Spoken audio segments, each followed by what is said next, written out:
I'm Zakia, and welcome to Game Changer Chat. For this month, we're going to be talking about mental health awareness, as May is Mental Health Awareness Month. The theme is mind and body. Our guest today is Dr. Rosalind Aker-Black, who goes by Dr. Roz. She is a guru in counseling in relationships. She is CEO and founder of Marriage Exposed. She does a lot of webinars and sessions, and she is very active in the community. So let's give a warm welcome to Dr. Roz. Thank you. Thanks for having me. So please tell LinkedIn, how did you get started, and a little bit about your background in counseling? Oh, okay. Well, I actually have a doctoral degree, a PsyD in clinical psychology, and a bachelor's in psychology from Fisk University. So I've always been in the realm of all of my friends coming to tell me their issues, and then I would sit and give them great advice. So I think that I've been like listening all my life, because really that's like the most one of the most important skills to have as a psychologist. And so it just was a natural thing for me. And then being very empathic with people, understanding their problems and not judging them. So it was just a natural progression for me to pursue this as a career. So again, That's like wonderful. I said, So can you tell us, what is mental health and why is it so important? So mental health is absolutely important because it tells us how you're actually functioning in the world. How are you functioning emotionally? How are you functioning biologically? What are these things that are taking place with you that may be causing issues in your life? What I mean by that, say for instance, if there's someone who may be struggling with mood disorders, so let's say depression, which everybody is a little familiar with the idea of depression. Well, if you are suffering with depression, then you're not going to be functioning normally in the world.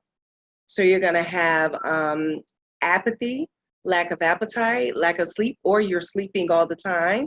It really affects us very differently. And so when your mental health starts affecting how you function in your everyday life, this is when you recognize that there may be something wrong. And sometimes we don't know what to call it. Sometimes we don't know what it looks like.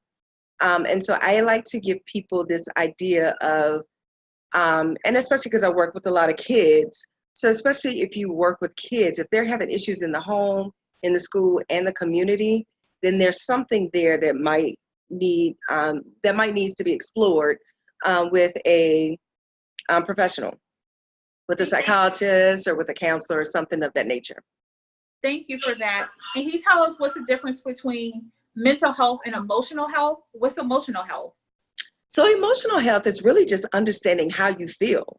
A lot of us do not know how to explain what our feelings are. So people can tell you that they're sad, they're upset, they're excited, they're happy. People can tell you that, but there are so many emotions on the spectrum that we don't even cover and that we are feeling on a regular basis. And the thing about emotions is that your emotions change. They are not stable. And so just think about when you're sitting in traffic. Here in the DC area, traffic is horrendous. And so you probably will go through 1,200 emotions before you get to your destination. And so with that, that's what I mean with our emotions are stable. So sometimes you have to get to a space of recognizing what your emotions look like. Typically, many of us do not do that. We could tell you that we're angry, but what does angry look like? How you experience your emotions is what emotional health is. Okay, thank you.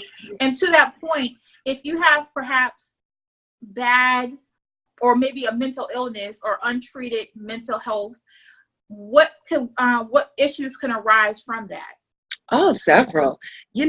Unfortunately, there are several individuals who are walking around undiagnosed, and that's not to be taken lightly because people just begin to accept that that's just how they are. And they don't recognize that there is detriment in how they're functioning. So certainly for adults, someone who cannot keep a job, what's going on there? Why is your work life being impacted? For someone who has significant issues in their interpersonal relationships, whether it's with their with a spouse, or whether it's with their work relationships, or whether it's in their friendships, if there are significant issues in those interpersonal relationships. That's something that you want to also look at. And if you are having so many issues, then it's time, especially if you're having issues in your work life and in your home life, that's two settings where issues are taking place. And so it's at that point, you might want to start looking into getting some professional help, trying to figure out what's going on. Why can't I make this situation work? Why am I not making appropriate decisions? Why am I not being able to regulate my emotions? And when you have those issues, then I think that's the time that you should start looking and seeking out professional help.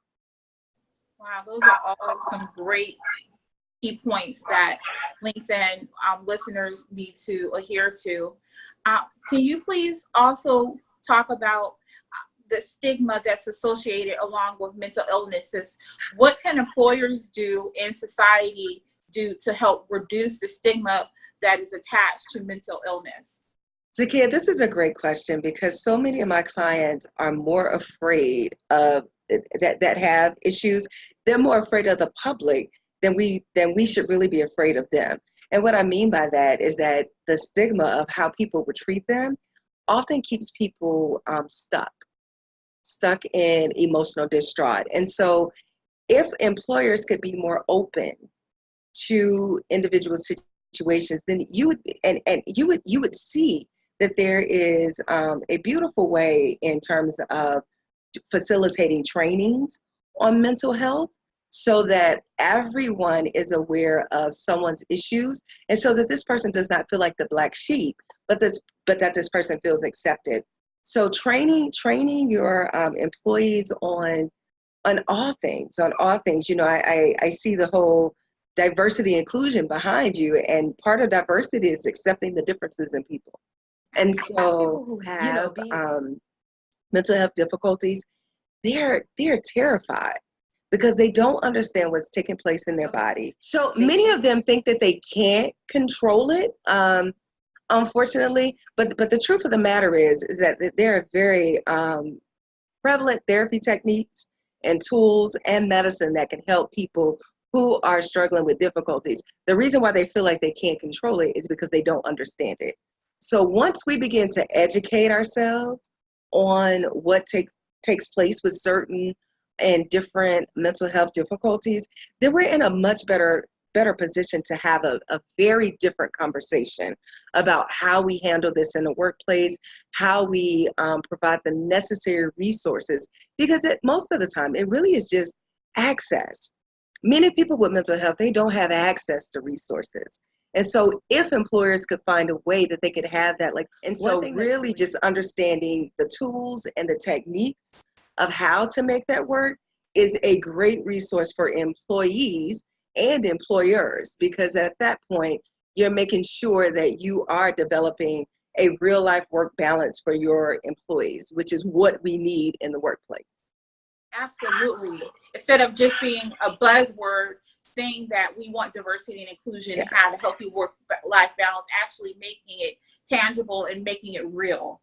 Absolutely. Thank you so much. But can you please tell other people how they can connect with you, how they can book you for keynote speakers, how they can get in touch with you if they would like to have you to conduct workshops? My website is iamdrroz.com, and so that's iamdrroz.com. And then I am on Instagram and Twitter at Dr. Roz Aker-Black. So that's DrRozAkerblack. I know a very long name, but it's my name. And so you can find totally me. Worth it. Yeah, Thank you absolutely. so much, Dr. Roz. Thank you. Thank you for doing this. And thank you for, having this conversation because, now it makes you a mental health warrior and a champion for those that are dealing with mental health difficulties. Absolutely. And you enjoy your rest of your evening. And again, thank you. Thank you. Bye-bye. Bye-bye.